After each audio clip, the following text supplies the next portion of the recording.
Lewis Hamilton's Hungarian Grand Prix looked like a simple fifth-place finish. It was not. He had qualified second. Ferrari had genuine front-row pace. The car was finally working. Then a three-place penalty pushed him into traffic, destroyed his strategic freedom, and turned one of Ferrari's strongest weekends into another missed podium.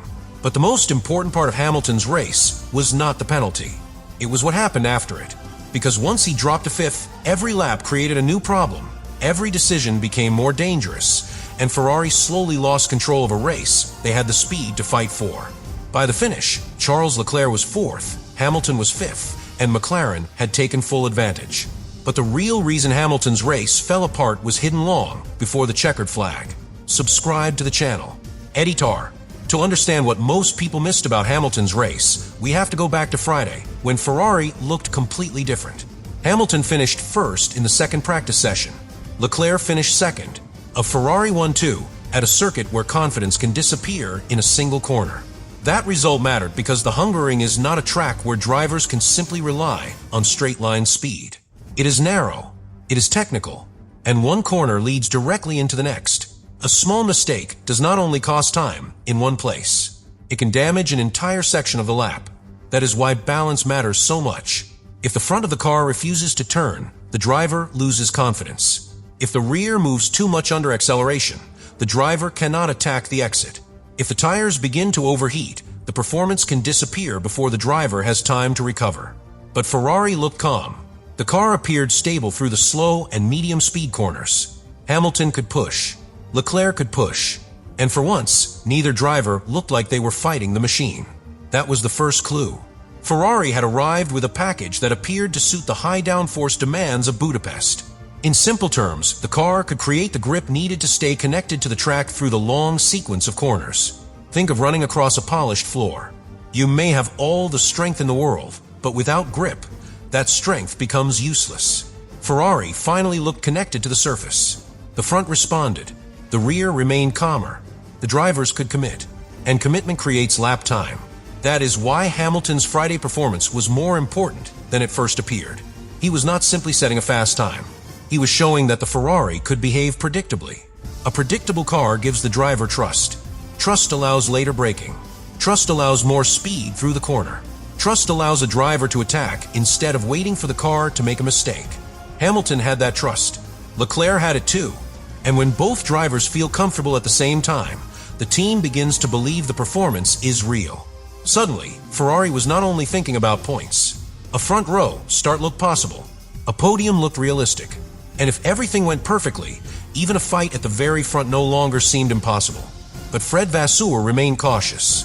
He recognized that the balance looked good, yet he also warned that Friday would not decide the weekend. Saturday would matter more.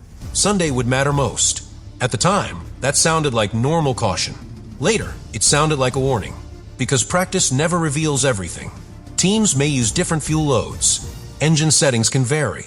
Traffic can destroy one driver's lap and make another driver look stronger than expected. A red flag can interrupt the longer runs before anyone fully understands the true race pace. Ferrari had seen enough to feel confident, but it had not seen enough to feel safe. And that difference would become critical. A car can be exceptional for one lap when the tires are fresh and the fuel load is lighter. Then the race begins. The fuel changes the balance. The tires begin to heat. The grip starts moving away from the driver. The same car that felt sharp in qualifying can become far more difficult across a full race. It is the difference between sprinting across a room and running several miles. The first challenge is about speed. The second is about control. Ferrari knew it had speed. What it still needed to prove was whether that speed could survive Sunday. That made qualifying even more important. At the Hungarian, starting near the front gives a driver something more valuable than a good view into the first corner. It gives control. There is cleaner air. There are fewer cars ahead. There's less danger of becoming trapped in traffic. The team can choose its own strategy instead of reacting to everyone else. And Hamilton appeared to have secured exactly that advantage. He qualified second. For a brief moment, Ferrari had everything it had been building toward. A competitive car, a confident driver, a front row position, a realistic path toward the podium. Then the stewards became involved. Hamilton was judged to have unnecessarily impeded Oscar Piastri during the final part of qualifying. The punishment was 3 grid positions. Second became fifth. At another circuit, that might have been manageable.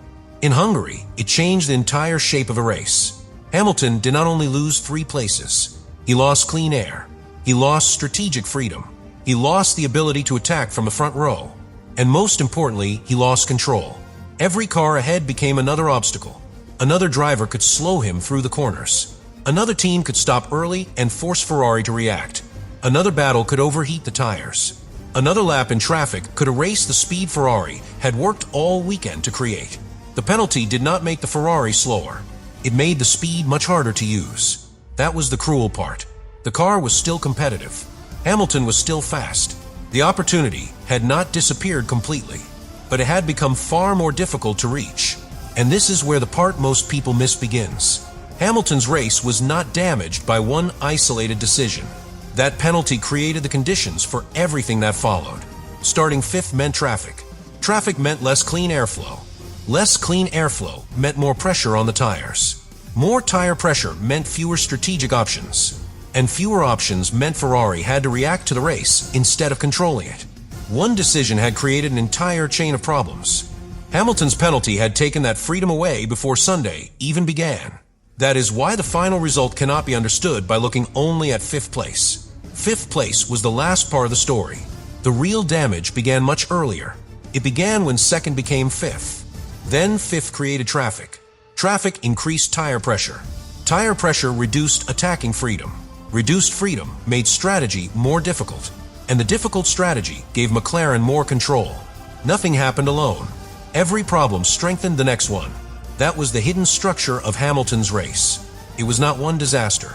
It was a sequence. And sequences are much harder to reverse than one isolated mistake. If Hamilton had suffered one slow pit stop, Ferrari might have recovered. If he had lost one position at the start, the team might have found another route. But this was different. The entire race had been reshaped before the first lap. Hamilton was always trying to recover what had already been taken away. And the longer he chased it, the harder the recovery became. That is why his frustration after the race carried so much weight. He knew the car had been fast. He had felt it on Friday. He had shown it in qualifying. He had placed Ferrari second before the penalty. The potential was not theoretical. It was real. That makes disappointment much harder to accept. When a car is slow, a driver can understand the limit. There is not enough grip. There is not enough balance. There is not enough performance. But when the car is competitive, every lost position feels different. It feels avoidable. It creates questions. Could the traffic have been escaped earlier? Could the strategy have created more clean air? Could the tires have been protected differently? Could Ferrari have found a more aggressive route? Those questions do not disappear when the race ends. They follow the driver back to the garage. They follow the engineers into the meeting. They remain inside the team because the result does not match what the car appeared capable of achieving. Leclerc finished fourth. Hamilton finished fifth. Those positions brought points. They also revealed the gap between Ferrari's potential and Ferrari's execution. That is what most people missed. Ferrari did not spend the weekend trying to rescue a slow car. Ferrari spent the weekend trying to protect a fast one. And when the pressure increased, it could not protect the opportunity. Vasseur's warning on Friday now looked even more important. He had said the balance was good. He had recognized the strength of the package. But he had also insisted that the weekend would be decided by execution on Saturday and Sunday. That was exactly what happened. Ferrari passed the speed test. It failed the conversion test. And in modern Formula One, conversion is everything. A fast Friday creates confidence. A strong qualifying lap creates opportunity. But only Sunday creates the result. Ferrari had built the first two parts. The third part escaped.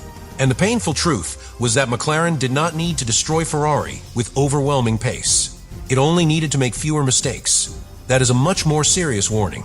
A team can respond to a slow car with development. It can change parts. It can adjust the setup. It can bring a new package. But execution problems are different. They live inside timing, communication, judgment, pressure. They appear in moments that last only a few seconds. And once those seconds are gone, they cannot be recovered. Hamilton's race in Hungary was shaped by exactly those moments. The qualifying incident, the penalty, the lower starting position, the traffic, the reduced strategic freedom, the inability to turn genuine pace into a podium. By the time the checkered flag arrived, the story looked simple. fourth for Leclerc, fifth for Hamilton. But underneath those numbers was something much more important.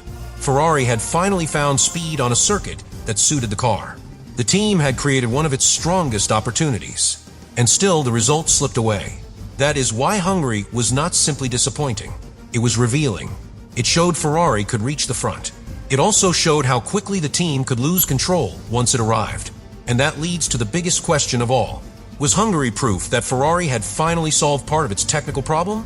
Or was it proof that even a faster car would not be enough unless the team fixed everything happening around it?